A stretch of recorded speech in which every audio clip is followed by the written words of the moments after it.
Jain cadets, आज हमारे crash course का 9th डे है, 9वां दिन, और आज हम चर्चा करने वाले हैं जो हमारा पर्सनालिटी डेवलपमेंट यानी कि। और कैडेट्स आपको बता दें, आपका जो पर्सनालिटी डेवलपमेंट है वो एग्जाम के अंदर 70 मार्क्स का इस बार आने वाला है, तो आप इसकी अच्छे से तैयारी करेंगे तो इसके जो डिफरेंट एस्पेक्ट्स होते हैं उनकी आज हम चर्चा करने वाले हैं। तो कैडेट्स आप सभी को पता ही होगा कि एनसीसी गुरु यूट्यूब चैनल पे हमारा 10 दिन का क्रैश कोर्स चल रहा है जो कि 3 तारीख से शुरू हुआ था, और आज का जो हमारा टॉपिक रहेगा पर्सनालिटी डेवलपमेंट। कैडेट्स अगर हम देखें कि ये पर्सनालिटी डेवलपमेंट होता क्या है, यानी कि जीवन कौशल की जो अवधारणा, लाइफ स्किल्स क्या है, वो क्या है हमारी WHO का मतलब क्या होता है कैडेट्स? World health organisation. इन्होंने क्या एक डेफिनेशन दी है, defined life skills as abilities for adopting positive behaviour, यानी कि जो अच्छी जो बिहेवियर है उनको अडॉप्ट करना, to enable individuals to deal effectively with the demands and challenge of everyday life, यानी कि जो अच्छी चीज़ें, अच्छी जो भावनाएं हैं, अच्छी जो शिक्षा है उसको अडेप्ट करके हम जो दिन प्रतिदिन जो हमारे सामने जो समस्याएं आती है उनको सोल्व कर सके, ये हमारे पास में लाइफ स्किल्स होनी चाहिए। There are 10 core life skills which help in enhancing the personality of an individual. Personality जो होती है उसकी, उनको इनहेंस करने के लिए जो 10 हमारे पास में 10 जो लाइफ स्किल्स होने चाहिए वो क्या क्या है, तो कैडेट्स एक बार डिस्कस कर लेते हैं।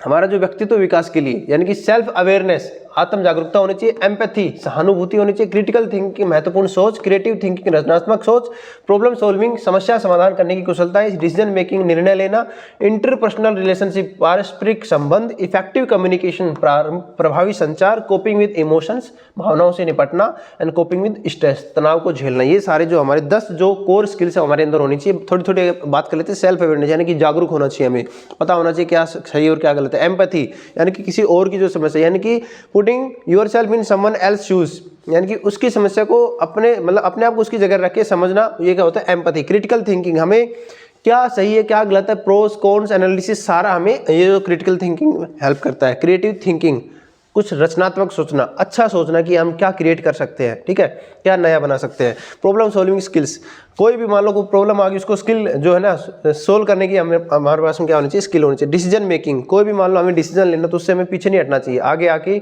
उस चीज़ को एनालिसिस करके हमें डिसीजन लेना चाहिए। इंटरपर्सनल रिलेशनशिप, कोई भी लोगों के साथ हम कैसा जो है व्यवहार रखते हैं, कैसा उनके साथ में संबंध रखते हैं, ये हमारे पास में जरूरी होता है। इफेक्टिव कम्युनिकेशन, कम्युनिकेशन स्किल्स होना बहुत ही ज़्यादा जरूरी है। अगर आपकी कम्युनिकेशन स्किल्स अच्छी होंगी तो लोग आपको पसंद करेंगे, जैसे हमारे Narendra Modi ji. Coping with emotions, जो हमारी भावनाएं उनके ऊपर क्या होना चाहिए? आपका कंट्रोल होना चाहिए।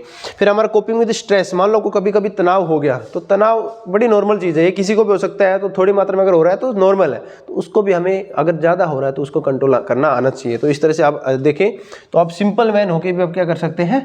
एक अपने आप को एक जो खतरनाक जो इंसान, जो अच्छा दिखे, अच्छा बोले, अच्छा जो चाल चलन हो, ठीक है, वो सारी चीज़ें आप कर सकते हैं। इसके बाद में कैडेट्स हम चर्चा कर लेते हैं फैक्टर्स इन्फ्लुएंसिंग और शेपिंग पर्सनालिटी, यानी कि पर्सनालिटी को कौन कौन से फैक्टर्स प्रभावित करते हैं, ये एक बार हम चर्चा कर लेते हैं। इसके अंदर आता है हमारे पास में cadets, traditionally modern psychological studies suggest that factors such as the ones below have a lasting effect on individual personality. ये जो चीज़ें हैं इनकी वजह से हमारी पर्सनालिटी थोड़ी सी क्या होती है, लंबे टाइम तक हमें जो है ये सारी जो फैक्टर्स होते हैं इनसे हमारी पर्सनालिटी डेवलप होती है, और वैसे ही हम जो है आचार व्यवहार और करते हैं। तो कैडेट्स हमारे पास सबसे पहले हेरिडिटरी, जो वंशानुगत, यानी कि जो हमारा रंग रूप है वो हमारे हेरिडिटरी आएगा, तो ये पर्सनालिटी के अंदर, जैसे हमारे बालों का कलर हो गया तो ये हमारा हेरिडिटरी है। सेल्फ डेवलपमेंट, आत्म विकास, लोग क्या करते हैं? धीरे धीरे कुछ सीखते हैं, नॉलेज लेते जाते हैं, तो हमारी उनकी पर्सनालिटी के अंदर ऐड होता जाता है। ये आपका एनवायरनमेंट, जो आपका आसपास का माहौल है, एनवायरनमेंट है, उससे आपकी पर्सनालिटी बहुत ज़्यादा मैटर करती है। एजुकेशन, कैसी शिक्षा आप ले रहे हैं, ठीक है, कहाँ पढ़ रही है, किस माहौल में है।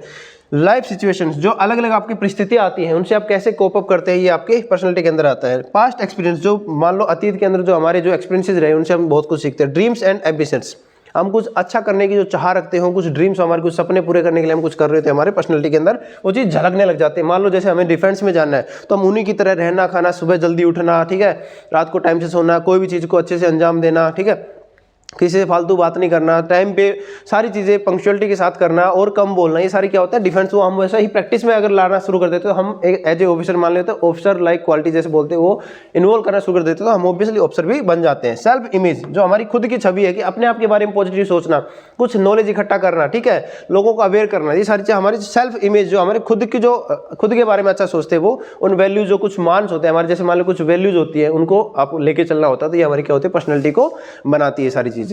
इसके बाद जो हमारे पास में टॉपिक आता है कैडेट्स, कम्युनिकेशन स्किल्स, यानी कि जो हमारा जो संचार कौशल है वो क्या है। तो एक्चुअली में हम बात करें पहले कम्युनिकेशन होता क्या है। Communication is a sharing ideas, opinion, thought, feeling and understanding through speech, writing, gesture और symbol between two or more person. यानी कि कोई भी दो इंसानों के बीच में जो बातचीत हो रही है, यानी कि इनके आइडियाज़, इनकी नॉलेज को शेयर करने का जो एक माध्यम है वो क्या है, कम्युनिकेशन, उसके थ्रू ही वो कर पाते हैं।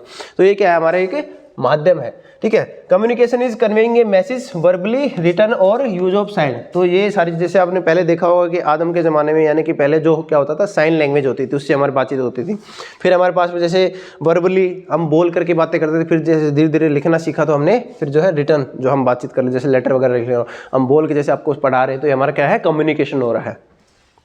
अब गाइड्स हमारे पास में एक इंपॉर्टेंट कॉन्सेप्ट आता है संचार के विभिन्न तरीके, यानी कि डिफरेंट वेज ऑफ कम्युनिकेशन। अब ये 3 प्रकार के हो सकते हैं आपके पास में, एग्रेसिव, पैसिव और असर्टिव। एग्रेसिव यानी कि गुस्से वाला, पैसिव यानी कि ठीक है भाई जो तू कह रहा है वही ठीक है, असर्टिव मतलब सामने वाले को भी समझना और खुद की बातें भी रखना प्यार से, ये क्या आपका असर्टिव। तो यहाँ पे एक बार हम इसको देख लेते हैं, जो आपकी अलग अलग जो एग्जाम्पल है वो क्या क्या है गाइड्स, आप खुद ही बताएंगे कि ये क्या चीज़ है। आई डोंट नो, मुझे नहीं पता। वट एवर यू थिंक, जैसा आपको सही लगे। You have more experience than I, you decide, मेरे से ज़्यादा आपको ही पता है, आप खुद ही डिसाइड कर लीजिए। इन्हें मतलब खुद ज़्यादा इन्वॉल्व नहीं होना, जो हो रहा है सही हो रहा है। तो ये आपको पता चल गया हो कौन है, ये पैसिव भाई साहब है।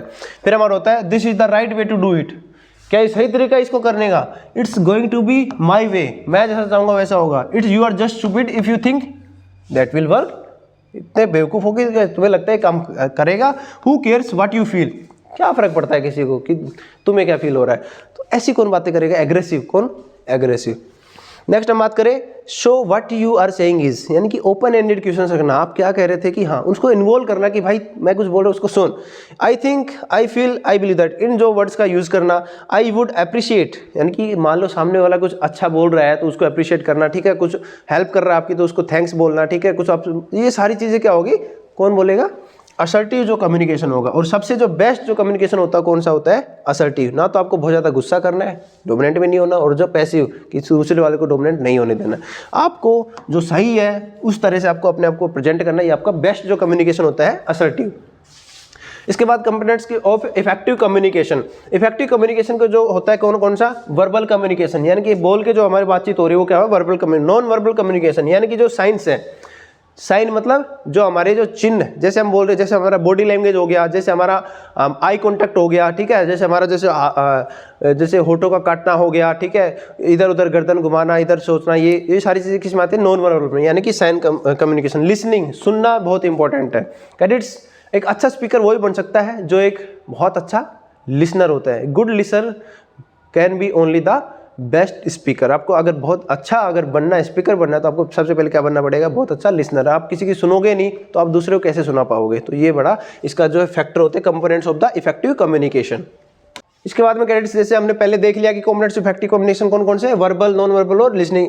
इसके बाद हम देख लेते हैं common barriers to effective communication. Effective communication यानी कि प्रभावी जो संचार, उसके बीच में कौन कौन सी समस्याएं आती है। लिसनिंग बैरियर, यानी कि सुनने में बाधाएं हो सकती हैं। बैरियर वाइल स्पीकिंग, बोलते हुए, यानी कि जो कम्युनिकेटर है उसको होती है। द अदर बैरियर्स कौन कौन से हो सकते हैं, अजम्पशंस, हम पहले ही कुछ मान्यता लेके बैठे कि नहीं भाई ऐसा ही है, हम सामने वाले की सुन ही नहीं रहे।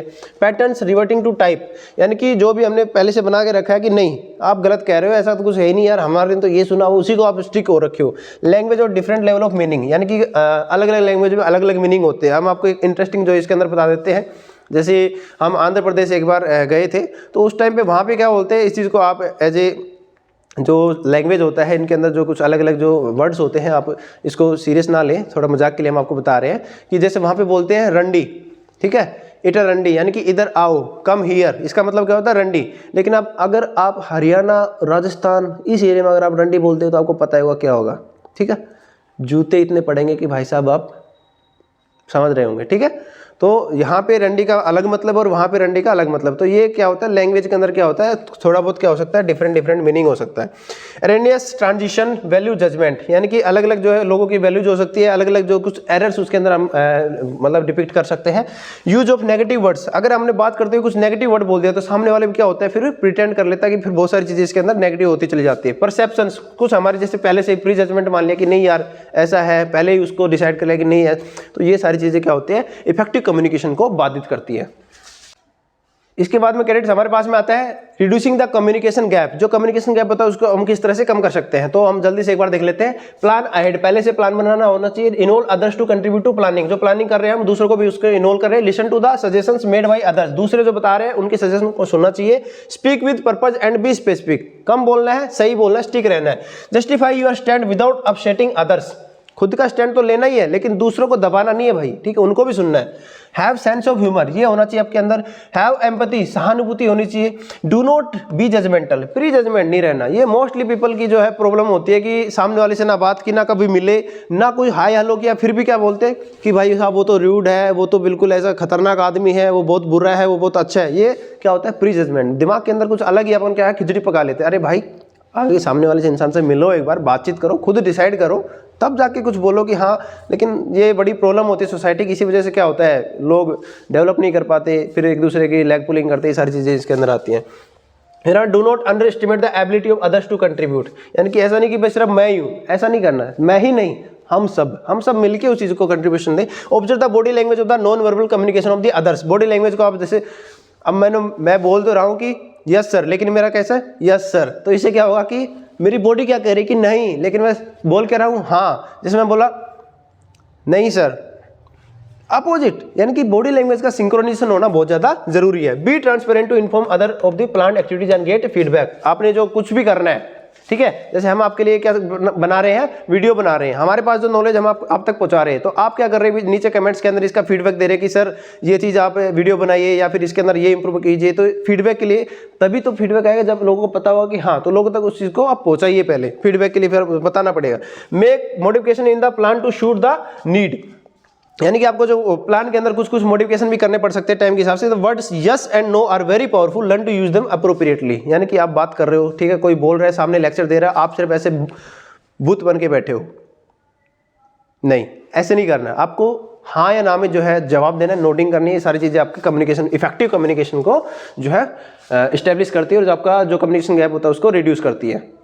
इसके बाद कैडेट्स हमारे पास में आता है group discussion, coping with stress and emotions, यानी कि ग्रुप डिस्कशन, जो आपका समूह चर्चा होती है वो क्या होती है। ग्रुप डिस्कशन आपको पता ही है कि जो जहाँ पे दो या दो से ज़्यादा जो लोग बैठते हैं, बहुत सारे लोग बैठते हैं, आपस में चर्चा करते हैं किसी टॉपिक के ऊपर, ये आपका ग्रुप डिस्कशन होता है। अब इसके अंदर जैसे स्ट्रेस आ जाती है, वो अनकंफर्टेबल फील करने लग जाते हैं, तो उसके लिए कैडेट्स थोड़ी बहुत अगर स्ट्रेस, मान लो आपको एग्जाम के पहले थोड़ी बहुत स्ट्रेस है, वो नॉर्मल है।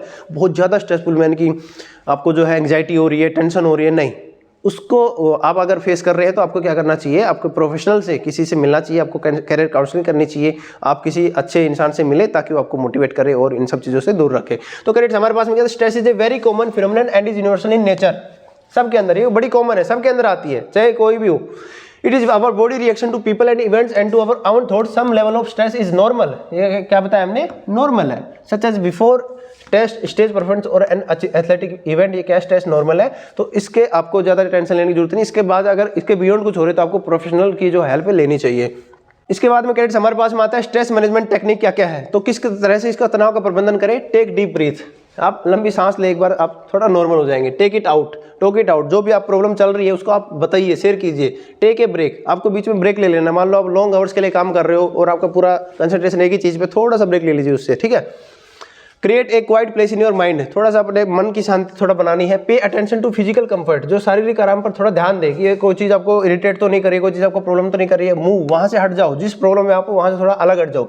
Take care of your body, आपकी जो अपने बॉडी का ध्यान रखना है। लाभ, थोड़ा हंसो भाई, हंसते खेलते रहो जिंदगी के अंदर, जिंदगी का नाम ही क्या है, चलना है, और इस जिंदगी को हंसते खेलते जीना है, ठीक है। मैनेज योर टाइम, अपने टाइम को मैनेज करना है। नो योर लिमिट्स, अपनी लिमिट्स के अंदर। अब बहुत सारी चीज़ें ऐसी होती है हम कुछ कर ही नहीं सकते, कुछ चेंज कर ही नहीं सकते, तो भाई क्यों चक्कर में पड़े हुए हो।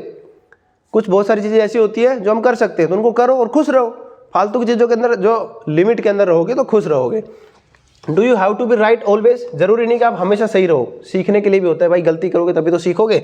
हैव ए गुड क्राई, यार कभी कभी क्या होता है, रोने का मन कर जाता है तो रो लो भाई, दिक्कत किसको है, रोओगे तो क्या हो गया, आपने जो स्ट्रेस को उसको आप दूर कर सकते हो, ठीक है। अब जरूरी नहीं कि आप हर बार रो के स्ट्रेस को दूर करो, ये बहुत सारे तरीके हम बता रहे हैं आपको। Look for the good things around the you, यानी कि आप एक ग्रेटिट्यूड की भावना आपके अंदर होनी चाहिए कि मेरे पास ये चीज़ है तो इसका क्या मुझे बेनिफिट है और क्या मैं इसका जो है उपयोग कर सकता हूँ, तो इसका आपको ग्रेटिफुल रहना है। Grateful to the god, grateful to the provider who have provided you this material और वट एवर द पर्सन और whoever in your life. Talk less, listen more, बोलना कम है, सुनना ज़्यादा है। यही कि आपका इफेक्टिव कम्युनिकेशन और ये कि आप स्ट्रेस को मैनेज करने का तरीका है। अभी नेक्स्ट जो हमारे पास में कॉन्सेप्ट आता है कैडेट्स माइंडसेट। ये क्या होता है? आपकी मानसिकता। अब मानसिकता ऐसे कोई मेजर करने की चीज़ नहीं है, तो मानसिकता अच्छी हो सकती है, खराब हो सकती है, कुछ भी हो सकती है। तो क्या होता है cadets? Your mindset is the sum of your knowledge including beliefs and thoughts. यानी कि ये जो चीज़ें आपकी नॉलेज, बिलीव, थॉट्स, ये माइंडसेट को बनाते हैं। World and yourself in it. It is your filter for information you get in and put out. यानी कि जो चीज़ आप अंदर ले रहे हो और जो बाहर भेज रहे हैं, जो इन्फॉर्मेशन दे रहे हैं, वो क्या आपका माइंडसेट है। मानसिकता आपके ज्ञान का उपयोग है कि जिस दुनिया और उसमें अपने बारे में विश्वास और विचार शामिल है, ये आपके द्वारा प्राप्त और बाहर की जाने वाली जानकारी के लिए आपका फिल्टर है। यह निर्धारित करता है कि आप जानकारी कैसे प्राप्त करते हैं और उस पर कैसे प्रतिक्रिया करते हैं। तो cadets, how to change your mindset. अब बात आती है कि हम अपनी मानसिकता को कैसे बदल सकते हैं। ठीक है, अच्छे लोगों के साथ रहो, ठीक है, अच्छे लोगों की बातें सुनो, अच्छे काम करो, अच्छा खाओ, अच्छे एक्सरसाइज करो, अच्छी नींद लो। ये सारी आपकी मानसिकता के अंदर बहुत ज़्यादा इफेक्ट डालती है। तो हमारा गेट द बेस्ट इन्फॉर्मेशन, यानी कि जो इन्फॉर्मेशन आपको सही मिलनी चाहिए।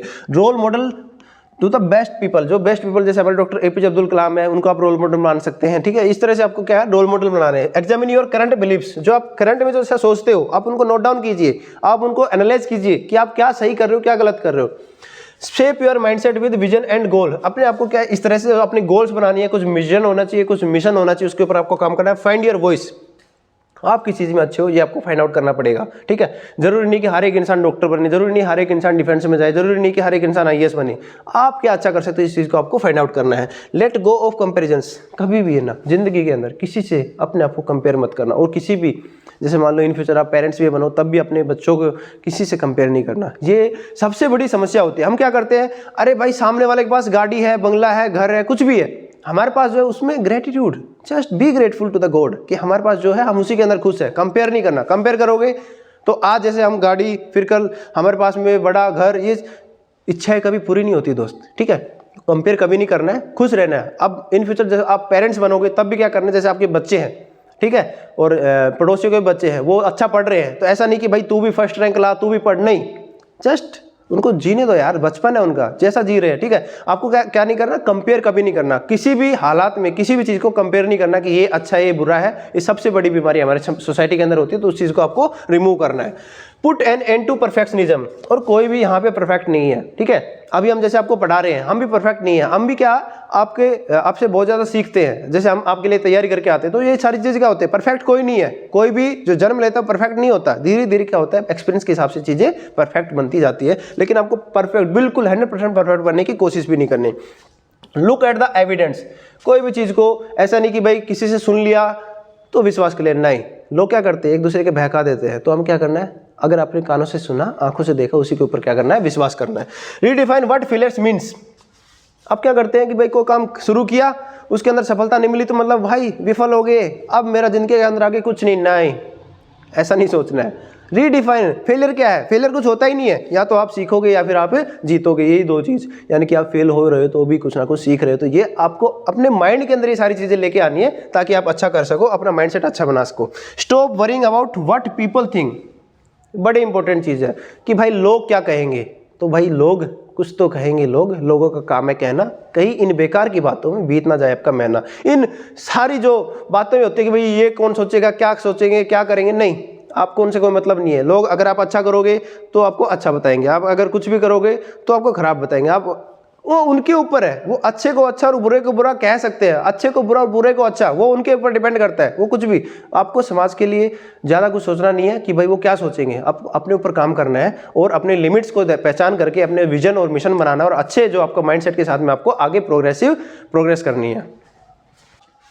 इसके बाद में हमारे पास में एक इंपॉर्टेंट कॉन्सेप्ट आता है कैडेट्स, टाइम मैनेजमेंट। समय प्रबंधन बहुत ही ज़्यादा जरूरी है। इसका क्या होता है, जैसे हम बोलते हैं कि समय और लहरें कभी किसी का इंतजार नहीं करती, तो हमें खुद को टाइम को मैनेज करना होता है। जैसे सुबह टाइम से उठना है, शाम को टाइम से सोना है, दिन में जो भी टू डू लिस्ट एक होती है उसको बनाना है। क्या इंपॉर्टेंट है, क्या नॉट इंपॉर्टेंट है, क्या अर्जेंट है, क्या नॉट अर्जेंट है। ये जो हमारा पेरेटो 20-80 रूल बनता है उसको हमें देखना। तो ये सारी चीज़ें जैसे क्या होंगी, time management is a set of skills, tools and system that work together to help you get more value out of your time and is you to accomplish what you want. जो आप करना चाहते हो आप अच्छे से उसको कर पाओगे, हमारा टाइम मैनेजमेंट डिसाइड करता है। अब टाइम मैनेजमेंट क्या क्या करता है, हमारी क्या मदद करता है, रिड्यूस और एलिमिनेट वेस्टेड टाइम। जो जैसे हम अगर टाइम मैनेजमेंट हम एक बार सोचेंगे भाई पूरे दिन में हमने क्या किया, शाम को सोने से पहले, और फिर अगले दिन के लिए हम टारगेट बनाएं, तो हमें पता चलेगा कि आज मैंने ये काम सही नहीं किया, यहाँ पे टाइम वेस्ट किया, तो आप उसको नेक्स्ट टाइम क्या करते हैं, मैनेज कर सकते हैं। effort, so will you have more productive time each day. Improve your productivity so you can accomplish more with less effort. Focus your time and energy on what is most important. Make time for the thing you want, value, thus help you find greater balance and fulfillment. Improve your performance while reducing stress. Set and achieve your long term goals. ठीक है, आपको short term goal, mid term goal, long term goal, ये time के हिसाब से आपको बनाने, set करने और आप उनको अचीव करना है। जैसे आपको ये पॉइंट है रिड्यूसिंग स्ट्रेस। अगर आपका टाइम मैनेजमेंट अच्छा होगा, आप अगर पंक्चुअल होंगे तो स्ट्रेस आने की कोई भी संभावना वहाँ नहीं रहती है। ठीक है, तो इसलिए आपको टाइम मैनेजमेंट करना बहुत ही ज़्यादा जरूरी है। तो कैडेट्स, कुछ प्रिंसिपल्स हैं, इसके सिद्धांत है टाइम मैनेजमेंट को क्या क्या है। Develop a personal sense of time. हमें पता होना चाहिए क्या सही और क्या गलत है, क्या हम कर रहे हैं, कितने टाइम में कर रहे हैं। लॉन्ग टर्म गोल्स होनी चाहिए हमारे पास में। Concentrate on high return activities. Weekly and daily planning होनी चाहिए। Make the best use of your time. Make use of committed time. Manage your health. अपनी हेल्थ का भी ध्यान रखना, टाइम का। ये सारी चीजें हमारे क्या कुछ प्रिंसिपल्स हैं। इसके बाद कैडेट्स हमारे पास में जो आता है सोशल स्किल्स, यानी कि जो सामाजिक कौशल है वो क्या क्या है। तो इसके अंदर हमारे पास में टाइप ऑफ एटिक्यूट। एटिकेट क्या होता है कैडेट्स? शिष्टाचार। शिष्ट प्लस आचार, यानी कि अच्छा जो आचार व्यवहार और सदाचार, ये जो आपके मैटर करता है। Etiquette is a code of behaviour that delineates expectations for social behaviour according to the contemporary conventional rules within a society, social class और ग्रुप। यानी कि शिष्टाचार व्यवहार का वह कोड है जिसको किसी समाज, सामाजिक वर्ग या समूह के भीतर समकालीन पारंपरिक मानदंडों के अनुसार सामाजिक व्यवहार की अपेक्षाओं का चित्रित करता है। तो इसके अंदर एटिकेट जो है, कौन कौन से एटिकेट टाइप्स देख लेते हैं एक बार इसके। सोशल एटिकेट, समाज के अंदर आपको किस तरह से बिहेवियर करना है। बाथरूम एटिकेट, यानी कि आपको अगर फ्लश करना है उसकी साफ सफाई करनी है, ये सारी चीज़ें। कॉर्पोरेट एथिकेट्स, यानी कि आप कॉर्पोरेट माने कि आप मान लो बिजनेस वगैरह करते हो तो वहाँ पे आपको किस तरह से आपको शिष्टाचार। वेडिंग एटिकेट, खाने मतलब शादी के अंदर आपको सबकी इज्जत देनी है, सब बड़ों को मान लो कुर्सी वगैरह देनी है, ठीक है, उनको खाना पकड़ाना, ये सारी चीज़ आपको देखनी है। मीटिंग एटिकेट, किसी से आप मिलने जा रहे हो तो उस तरह से आपको किस तरह से उनके साथ बिहेव करना है। टेलीफोन एटिकेट, टेलीफोन पे आपको उनको इज्जत, ऐसा नहीं कि भाई सब ठीक है। ईटिंग एटिकेट, खाने समय जो मैनर्स होते हैं, एटिकेट्स होते हैं। बिजनेस एटिकेट्स, बिजनेस के अंदर जो आप क्या एटिकेट्स, तो ये सारे डिफरेंट टाइप ऑफ एटिकेट्स कौन कौन से? Social, bathroom, corporate, wedding, meeting, telephone, eating and business, यहाँ पे डिफरेंट एटिकेट्स। अब यहाँ पे जो 7 इंपॉर्टेंट स्किल्स जो आपके बच्चों के अंदर होनी चाहिए, कौन कौन सी है? शेयरिंग, यानी कि बच्चों को सिखाओ कि आपको चीज़ें हमेशा शेयर करनी है। ठीक है। कोऑपरेटिंग, एक दूसरे को कोऑपरेट करना सिखाओ। लिसनिंग, भाई बोलना नहीं है, सुनना ज़्यादा है, तो ये आप उनको सिखाओ। फॉलोइंग डायरेक्शंस, जो आपको डायरेक्शंस मिल रही हैं, टीचर्स बता रहे हैं, पेरेंट्स बता रहे हैं, बड़े बता रहे हैं, उनको मानना है। रेस्पेक्टिंग पर्सनल स्पेस, हमेशा एक जो पर्सनल स्पेस होता है इंसान को, उनके अंदर ऐसा नहीं कि जाके दखल, नहीं, उनको थोड़ा सीखना है भाई, ठीक है, पर्सनल टाइम हर एक इंसान को देना है। मेकिंग आई कॉन्टैक्ट, जब भी बात करो तो हमेशा क्या होना चाहिए? आई कॉन्टैक्ट आपको बनाना है। यूजिंग मैनर्स, जैसे मान लो कोई ऐसा आपको इंसान मिले तो उनको कुर्सी देनी है, या फिर रास्ता, जैसे मान लो कोई अंधा जो कोई व्यक्ति हो तो उसको सड़क पार करवानी, सारी चीज़ें आप अपने बच्चों को सिखा सकते हैं। अब कैडेट्स बात आती है एटिकेट्स की नीड क्या है। What is the need of etiquettes? तो हमारे पास में क्या आता है?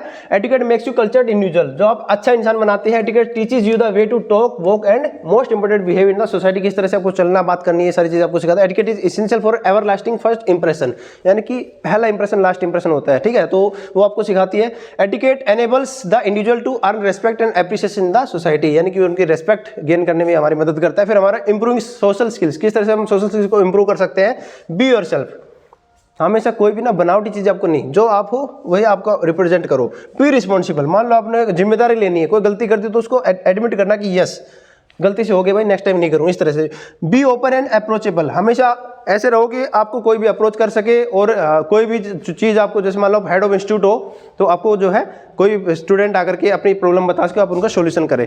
बी अटेंटिव, हमेशा अटेंटिव रहे, जागरूक रहे। बी पोलाइट, विनम्र रहना है। बी अवेयर, जरा बच के, और जो हमेशा जो है अवेयर रहना है कि क्या चल रहा है, क्या सही हो रहा है, क्या गलत हो। बी कॉशियस, सतर्क रहना है, कोई भी गलती आपके साथ ना हो पाए, तो इसके लिए आपको ये जो सोशल स्किल्स हैं ये आपको इम्प्रूव करनी है।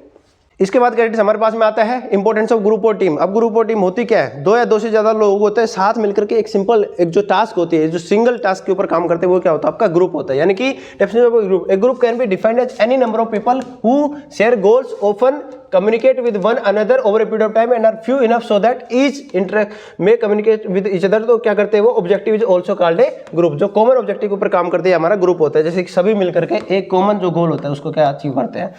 हमारे पास में क्लासिफिकेशन होता है ग्रुप्स का। फ्रेंडशिप ग्रुप, जो नॉर्मल अपने फ्रेंड्स के होते हैं। टास्क ग्रुप, जो भी एक पर्टिकुलर टास्क को करने के लिए, जैसे ऑर्गेनाइजेशन वगैरह के अंदर होते हैं। फॉर्मल ग्रुप्स, जो किसी ऑर्गेनाइजेशन के हेड ने जो बना रखा होता है। इनफॉर्मल हम क्या करते हैं, जैसे अभी स्कूल कॉलेज में अनऑफिशियल ग्रुप बना लेते हैं, ठीक है, तो हमारे इनफॉर्मल ग्रुप। इफेक्टिव ग्रुप, कोई भी पर्टिकुलर टास्क को करने के लिए, जैसे हमारा डिजास्टर मैनेजमेंट के अंदर जैसे बाढ़ आ गया, ठीक है, तो हमने एक पर्टिकुलर ग्रुप बना लिया, जैसे एनसीसी वालों का ग्रुप, कि भाई ये इफेक्टिव, ये टास्क इनको मिल गया कि उसको अकम्प्लिश करने के लिए जो ग्रुप, तो इफेक्टिव ग्रुप। तो ये डिफरेंट टाइप ऑफ ग्रुप्स होते हैं।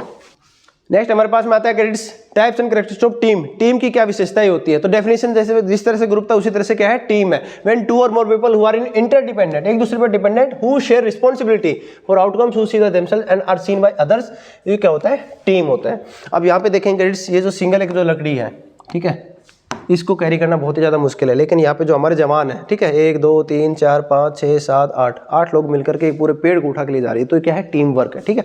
टीम वर्क होना बहुत ही ज़्यादा जरूरी है। टाइप्स ऑफ टीम कौन कौन से होते हैं? फंक्शनल टीम, जैसे मैंने आपको बताया ग्रुप्स होते हैं, उसी तरह से क्या होता है? टीम्स होती है। कोई काम को पर्टिकुलर जो है काम करने के लिए जो हमारी टीम्स, प्रॉब्लम सोल्विंग टीम, कोई प्रॉब्लम उनको दे दी उसको सोल्व करने के लिए टीम। क्रॉस फंक्शनल टीम्स, यानी कि फंक्शन एक टीम होगी दूसरी टीम होगी, आपस में समन्वय स्थापित करके कोई टास्क को, बड़ी टास्क को अंजाम देते हो, आपका cross function. Self manage teams, यानी कि खुद से ही, कोई फंडेड नहीं, कुछ नहीं, खुद की डायरेक्शन से खुद जो डिसाइड करेंगे और खुद अपना काम करेंगे प्रोजेक्ट के ऊपर, तो हमारी सेल्फ मैनेज टीम्स। अब इसके बाद में क्रेडिट्स हम देख लेते हैं कि अभी तक हमने क्या क्या पढ़ा है। Working in groups and team require a lot of tolerance, क्योंकि अलग अलग विचारधारा के लोगों के साथ हम काम करते हैं, तो उसके लिए हमें थोड़ा सा टॉलरेंस होना चाहिए। Conclusion make decisions, cooperation and respect for group team norms are important in group. अभी सभी की हमें इज्जत करनी है और उनको सुनना है, समझना है। Some groups team member may be able to do task alone, कुछ अकेले करने में सक्षम है, बट अगर हम साथ में करेंगे तो ज़्यादा सक्सेस मिलेगी, ठीक है। Group team member should accomplish A share task और गोल टुगेदर, साथ मिलकर के सारी चीज़ों को अंजाम देना है। अभी नेक्स्ट जो हमारे पास में क्रेडिट टॉपिक्स आता है वो है career counselling, SSB procedure and interview skills and career counselling. तो सारी चीज़ें जो हम देखेंगे इसके अंदर कि भाई क्या क्या एसएसबी सर्विस सिलेक्शन बोर्ड तो क्या होता है। तो कैरियर डेवलपमेंट क्या है? कैरियर डेवलपमेंट, मान लो आप 12th पास करते हो, उसके बाद में आपको क्या करना है? आप बिल्कुल इस चीज़ से अननोन होते हो, क्योंकि आपको पता नहीं होता कि समाज के अंदर क्या चल रहा होता है, कौन कौन से आपके कैरियर ऑप्शन होते हैं। तो इन सबको जानने के लिए आप बड़े कन्फ्यूज होते हो, तो स्ट्रेस में भी आ सकते हो। तो आपको ज़्यादा स्ट्रेस नहीं लेने की जरूरत नहीं है। आप अपने जो आसपास जो मान लो बड़े लोग, उनसे पूछिए, या फिर आप कैरियर काउंसलर जो होते हैं, जो वेरीफाइड होते हैं, जो उनके पास आप जा सकते हैं, ताकि आपके जो डाउट्स है वो क्लियर हो सके।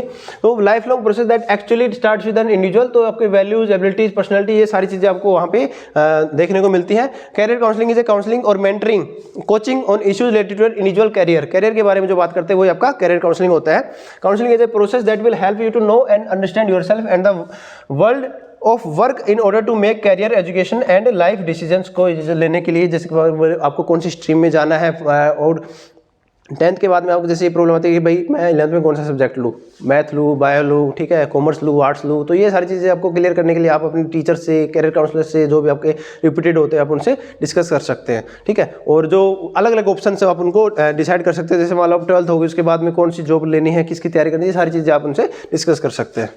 इसके बाद में क्रेडिट्स हमारे पास में आता है benefits of career counselling. Career counselling क्या क्या फायदे हैं? Helps in determining a students true potential, कि भाई वो क्या कर सकता है, ये हमें कैरियर काउंसलिंग फाइंड आउट करने में मदद करता है। क्लियर डाउट्स, जो सारे डाउट्स क्लियर होते हैं। सपोर्ट एंड मोटिवेशन, मोटिवेट होता है कि हाँ ये मैं कर सकता हूँ। गाइडेंस टू स्टूडेंट्स, ये स्टूडेंट्स को गाइडेंस मिल, जैसे आप जो पिक्टोरियल देते हैं, what is the right career for me, ये थोड़े से कन्फ्यूजन रहता है माइंड के अंदर। तो क्या करना चाहिए आपको, किसके पास जाना चाहिए? Should I take career counselling? Yes, of course you have to take career counselling, तभी आपके डाउट्स क्लियर होंगे और तभी आप क्या कर पाएंगे, अच्छा डिसीजन लेकर के आप लाइफ के अंदर आगे बढ़ पाएंगे। अब इसके अंदर कैडेट्स हमारे पास में आता है एसएसबी, सर्विस सिलेक्शन बोर्ड। इसके अंदर क्या होता है? प्रक्रिया 5 दिन का होता है। कितने दिन का? 5 दिन का। पहला होता है स्टेज 1, इसके अंदर क्या होता है? हमारा स्क्रीन इन होती है, फिर हमारा वर्बल एंड वर्बल टेस्ट होते हैं, फिर हमारा आता है पीपीडीटी, यानी कि picture perception and description test, यानी कि हमारे पास में कोई पिक्चर दिखाई जाती है और उसको देख करके हमें कहानी लिखनी होती है। फिर हमारा जो ग्रुप बैठा है, हम सब मिलकर के उसको डिस्कस करते हैं, कॉमन कहानी बनाते हैं, ठीक है, स्टोरी बनाते हैं। रिजल्ट्स ऑफ स्क्रीनिंग, इसके बाद में स्टेज 1 के अंदर स्क्रीनिंग का, तो यानी कि आप देखेंगे जो मेन जो चीज़ आता है पीपीडीटी। अगर आपको एसएसबी के लिए तैयारी करनी तो मेन क्या होता है? पीपीडीटी, ठीक है। तो कैडेट्स हमने जो व्हाट्सएप ग्रुप बना रखा है, आप वहाँ ज्वाइन करके जो है नीचे हमारे डिस्क्रिप्शन के अंदर लिंक मिल जाएगा, तो हम क्या है इसकी तैयारी करवाते हैं। और जो पीपीडीटी के डेली हमारे जैसे ग्रुप मीटिंग्स होती हैं, तो आप हमारे व्हाट्सएप ग्रुप पे जब जाएंगे तो वहाँ पे एडमिन को आप जो है मैसेज कर सकते हैं कि सर मुझे जो है पीपीडीटी ग्रुप के अंदर ज्वाइन होना है, जो हमारा सीडीएस है या फिर जो इनके अंदर जो हमें तैयारी करनी है। डेली हम जो गूगल मीट पे मीटिंग करते हैं, तो वहाँ से आप काफ़ी कुछ इसकी प्रैक्टिस कर सकते हैं। तो आप हमें नीचे डिस्क्रिप्शन के अंदर जो व्हाट्सएप दिया गया आप वहाँ मैसेज कर सकते हैं। नेक्स्ट हमारा स्टेज 2 टेस्टिंग। ये जो हमारा स्टेज 2 होता है, इसके अंदर साइकोलॉजिकल टेस्ट होते हैं, बैटरी ऑफ टेस्ट, जो डिफरेंट छोटे छोटे टेस्ट होते रहते हैं। थीमेटिक एप्रिसिएशन टेस्ट, यानी कि कोई थीम के ऊपर जैसे आपको अलग अलग पिक्चर्स वगैरह दिखाया जाए तो उसके ऊपर आपको कहानी बनानी होती है। वर्ड एसोसिएशन टेस्ट, कुछ वर्ड्स आपको जैसे 60 वर्ड्स आपको दिखाए जाएंगे और उनके ऊपर 15 सेकंड के लिए एक वर्ड होगा, तो उसके ऊपर आपको क्या करना है, आपको एक कुछ भी आपको वर्ड एसोसिएशन, कुछ भी आपको जो माइंड में आ रहा है उसके बारे में लिखना है। सिचुएशन रिएक्शन टेस्ट, आपको अलग अलग सिचुएशन दिखाई जाएंगी, उसके बारे में आपको क्या मानना है, क्या आप कर सकते हो, वो आपको लिखना है। सेल्फ डिस्क्रिप्शन टेस्ट, ये उसके अंदर क्या होता है कैडेट्स, आपके पास में जो आपके पेरेंट्स यानी कि माता पिता, भाई बहन, फ्रेंड्स, गर्लफ्रेंड, टीचर्स, ये सब आपके बारे में क्या सोचते हैं, तो ये आपको इसके अंदर लिखना होता है। ये बहुत ही ज़्यादा वाइजली आपको लिखना होता है। और कैडेट्स कौन नहीं चाहता, ये जो आपका प्लस साइन है सब चाहते हैं, तो इसके लिए आपको क्या करना पड़ेगा, प्रॉपर प्रिपरेशन भी करनी पड़ेगी। तो आप वी होप दैट कैडेट्स आप सब अच्छी तैयारी कर भी रहे होंगे एंड ऑल दी बेस्ट। जो इस बार एनएसएससी स्पेशल एंट्री का जो फॉर्म भर रहे हैं और जो एससीडीएस का एग्जाम जो दिया है और जो देने वाले, तो सभी को ऑल दी बेस्ट। तो आगे देख लेते हैं कैडेट्स कौन कौन से इसके अंदर आते हैं। अगला जो चरण है कैडेट्स के अंदर आता है GTO, यानी कि ग्राउंड के ऊपर जो कार्य होते हैं हमारे GD। सबसे पहले हमारा ग्रुप डिस्कशन होता है, कोई भी टॉपिक हो तो आपको पता है ग्रुप डिस्कशन पहले हमने जो है डिस्कस किया है। फिर हमारा GPE, ग्रुप प्लानिंग एक्सरसाइज, यानी कि एक ग्रुप पूरा प्लान करता है, कोई भी टास्क दी जाती है उसको कैसे अकम्प्लिश करना है, ये हमारा अगला टास्क होता है। फिर हमारा PGT, प्रोग्रेसिव ग्रुप टास्क, यानी कि सब लोग मिलकर के क्या करते हैं, इसको ना एक टास्क को अंजाम देते हैं, ऑब्स्टेकल वगैरह करते हैं, ठीक है। हमारा HGT, हाफ ग्रुप टास्क, आधे ग्रुप को यानी कि जो आधा ग्रुप उसको आधा आधा कर देंगे और फिर वो ऑब्स्टेकल्स करेंगे। फिर हमारा IOT, इंडिविजुअल ऑब्स्टेकल टास्क, यानी कि एक अकेले बंदे के टाइमिंग क्लोज करते हैं। कमांड टास्क, यानी कि आपको 2-3 मेंबर दे दिए जाते हैं, आप अपनी इच्छा होती है कि भाई किसको चूज करते हैं, उसके बाद में आप उनको कमांड करेंगे।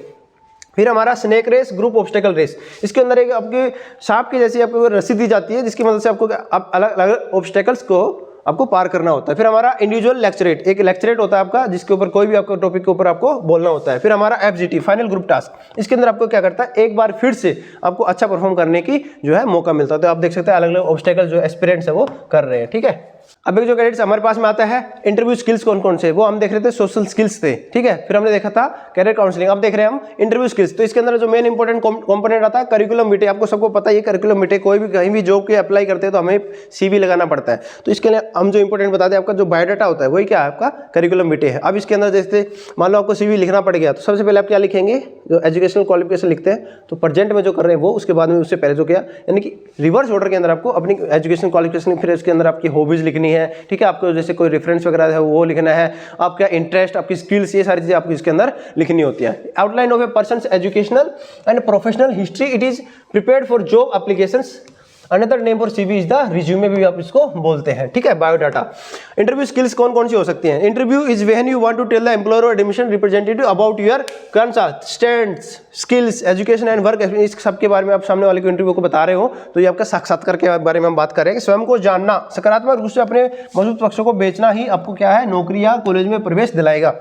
आप क्या हो, सामने वाले को रिप्रेजेंट कर पाओ, बता पाओ, यही कि आपका इंटरव्यू के अंदर जो आप साबित कर पाए तो आप अच्छे से आप एडमिशन या फिर जॉब पा सकते हैं। और जो आपका जो है being choosing for interview means someone is interested in your skills, knowledge and experience, यानी कि इंटरव्यू करके हो रहा है कि वो आपके बारे में जानना चाहता है, ताकि आप उनकी किस तरह से जो है ऑर्गेनाइजेशन को ग्रोथ करने में मदद कर सकते हो, आपको इस पे बेसिस पे चूज कर सके।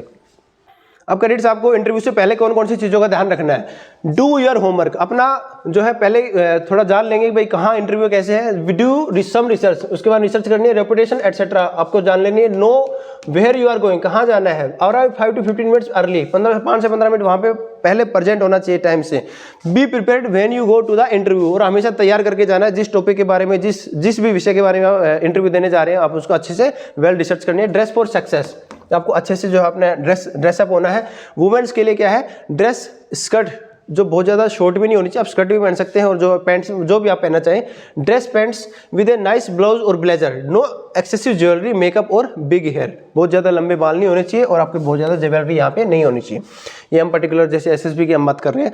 हमारा जो मेन जो है पैंट्स, नॉट जीन्स, जीन्स आपको नहीं पहन के जाने हैं। कलर्ड शर्ट, टाई, स्पोर्ट, जो फॉर्मल पहन के जाएंगे, आप जीन्स नहीं पहन के जाएंगे। टाई होगी, sports coat and shoes, a suit may be worn, जो आप ओवरकोट जो शूट आप वो भी पहन सकते हैं। अभी बात कर लेते हैं कैडेट्स इंटरव्यू के दौरान कौन कौन सी चीज़ों का आपको ध्यान रखना है। Try to remember person's name, जिससे आप जैसे बात करें उनसे आप उनके जो लोगों का नाम याद रखो। Always focus on the persons asking the question, यानी कि जो आपसे क्वेश्चन पूछ रहे हैं उनसे आप डायरेक्ट आई कॉन्टैक्ट बना के रखो। If you don't have an answer to specific question, अगर आपको नहीं आता accept it, I don't know, ठीक है, ये आपको बोल देना है। उसके बाद में be aware of your tone of voice, हमेशा जो आपकी आवाज़ का जो है वो नीची रखनी है, आप अच्छे से प्यार से पेश आना है। And your body language should be well maintained. Don't try to answer a question immediately, आपको थोड़ा टाइम देना है, थोड़ा रुकना है, सोचना है उसके ऊपर, फिर आपको जवाब देना है। अगर आपको आता है फिर भी आपको थोड़ा जवाब प्योज होके रुक के देना है। Always answer each question honestly, हमेशा आपको जो आप सच में जो आपको नॉलेज और जो आप जानते हो वही आपको जवाब देना है। ऐसा नहीं कि बढ़ा चढ़ा के बोल दूंगा तो मैं रिकमेंड हो जाऊंगा, नहीं, never. Display a good knowledge of the subject, आपको क्या है, सब्जेक्ट नॉलेज जरूर होनी चाहिए। ऑब्वियसली आपको सब्जेक्ट नॉलेज होगी तभी आपके अंदर कॉन्फिडेंस होकर आप अच्छे से अपने आप को रिप्रेजेंट कर पाएंगे। डोंट आर्ग्यू, कभी भी आर्ग्यूमेंट किसी से नहीं करना है, ठीक है। Respond with sincerity, tract and high degree of interest, ठीक है। एंगेज इन एक्टिव लिसनिंग, हमेशा आप उनको सुनिए, उसके बाद थोड़ा अपने आप को एनालाइज कीजिए, थोड़ा एनालाइज करने के बाद में आप क्या करेंगे, उसको जवाब दें। तो ग्रेड्स हम कंक्लूजन देख लेते हैं भाई कैरियर काउंसलिंग क्या होती है। आपको बताया कि भाई जो भी हम डाउट्स होते हैं उनको क्लियर करते हैं और हमारा जो राइट पाथ है वो चूज करते हैं। हमारे पास में फिर जो बेनिफिट होते हैं कैरियर काउंसलिंग के, helping determining student true potential, हम उनका डिटरमाइन करते हैं। फिर हमारा क्लियर डाउट क्लियर करते हैं। Support and motivation, guidance to students को गाइड करने में हमको है जो हमारा कैरियर काउंसलिंग बहुत ही ज़्यादा हेल्पफुल होती है। नेक्स्ट हम बात कर लेते हैं कैडेट्स एसएसपी का जो प्रोसीजर, जैसे हमने आपको अभी बताया था कि ये 5 दिन का हम रिकैप कर रहे हैं जस्ट, तो 5 दिन का होता है। इसके अंदर screening, verbal and non verbal PPT, result of screening, उसके बाद में हमारा साइकोलॉजिकल टेस्ट, बैटरी टेस्ट, ये आपका टेट होती है, वेट होती है, एसआरटी, एसडी, उसके बाद में हमारे जैसे GD, GP, PGT, SGT, IOT, command task, snake race और ये इंडिविजुअल लेक्चरेट एंड एफजीटी, ये होते हैं हमारे पास में। फिर इंटरव्यू स्किल्स की बात करें कि भाई कौन कौन सी आपके पास में इंटरव्यू स्किल्स होनी चाहिए, तो आप वेल प्रिपेयर होने चाहिए, सारे नोइंग योरसेल्फ पॉजिटिव, जो आपके अंदर कुशलता होनी चाहिए कि भाई आप को क्या हो, ये सामने वाले को प्रेजेंट कर पाओ, ये आपकी क्या इंटरव्यू स्किल्स है, ठीक है, ताकि वो आपको हायर कर सके। फिर आपके पास में एक जो नेक्स्ट टॉपिक आता है कैडेट, हमारे पास में आता है पब्लिक स्पीकिंग। ये क्या होता है, सार्वजनिक रूप से बोलना। Public speaking skills are valuable both in your personal and in your career, even if you don't regularly engage in public speaking, developing skills, यानी कि ये कैसी है पब्लिक स्पीकिंग, ऐसा नहीं कि इनबिल्ट, नहीं, ये आप सीख सकते हो टाइम के हिसाब से, ठीक है। आत्मविश्वास जो है आपको बढ़ाना और जो भी चीज़ें आप उनको अच्छे से डिलीवर करना है अच्छे से। तो हमारे पास में कुछ जो कॉम्पोनेंट आती है इसके क्या आते हैं, स्टेज प्रेजेंस, मंच पर उपस्थिति, वॉइस कंट्रोल, ठीक है, अपने वॉइस के ऊपर क्या रखना है, थोड़ा सा कंट्रोल रखना है भाई, ठीक है। जिस चीज़ के ऊपर स्ट्रेस करना है उसके ऊपर स्ट्रेस करना है, लेकिन जिसको धीरे से बोलना है उसको धीरे से बोलना है, ठीक है। तो गाइस हमारे पास में जैसे टोन, जैसे पिच एंड वॉल्यूम, ये आपको कंट्रोल करना है। उसके बाद में हमारा बॉडी लैंग्वेज, कि हाथ कहाँ जा रहे हैं, पैर कैसे खड़े हैं, ये, ठीक है, इसका सारी चीज़ें बहुत ज़्यादा मैटर करते हैं पब्लिक स्पीकिंग के अंदर। फिर हमारा जैसे डिलीवरी, क्या जो हम चीज़ें बता रहे हैं लोगों को वो किस तरह से होनी चाहिए। स्पीक स्लोली एंड डेलिबरेटली, थोड़ा प्यार से, थोड़ा प्योज लेके ये बोलिए ताकि सामने वाला समझ सके। Pause between ideas, carefully articulate and pronounce your words, ऐसा नहीं कि शब्द जाल में लोगों को फंसाना, नहीं भाई, उनको समझाना है। नेक्स्ट हमारे पास में अवॉइड फिलर साउंड लाइक ये आपको क्या करना है, अवॉइड करना है। Very the pitch and volume of your voice, voice को कभी ऊपर नीचे जो पिच को आपको एडजस्ट करना है। फिर हमारा जैसे ऑडियंस रिलेशंस, जो ऑडियंस के साथ में आपको जो कनेक्ट करे वो एग्जाम्पल आपको यूज करने। तो ये सारे क्या है पब्लिक स्पीकिंग के कुछ इंपॉर्टेंट कंपोनेंट्स हैं। तो कैडेट्स इस तरह से जो हमारा जो पर्सनालिटी डेवलपमेंट का जो लेक्चर है वो खत्म होता है। वी होप दैट कि आपको ये अच्छे से समझ में आया होगा। और कैडेट्स जो आपका एनसीसी सर्टिफिकेट का एग्जाम है वो 18 तारीख को, all the best for your exam. और आप अच्छे से इस एग्जाम को प्रिपेयर करके जो अच्छे से एग्जाम देके आए और अपने जो मेंटल जो स्टेबिलिटी बनाए रखें और प्रैक्टिकल के अंदर भी आप अच्छा परफॉर्म करें, ये हमारी आशा है। तो कैडेट्स आज के लिए इतना ही, मिलते हैं फिर किसी अगली वीडियो में। जय हिंद।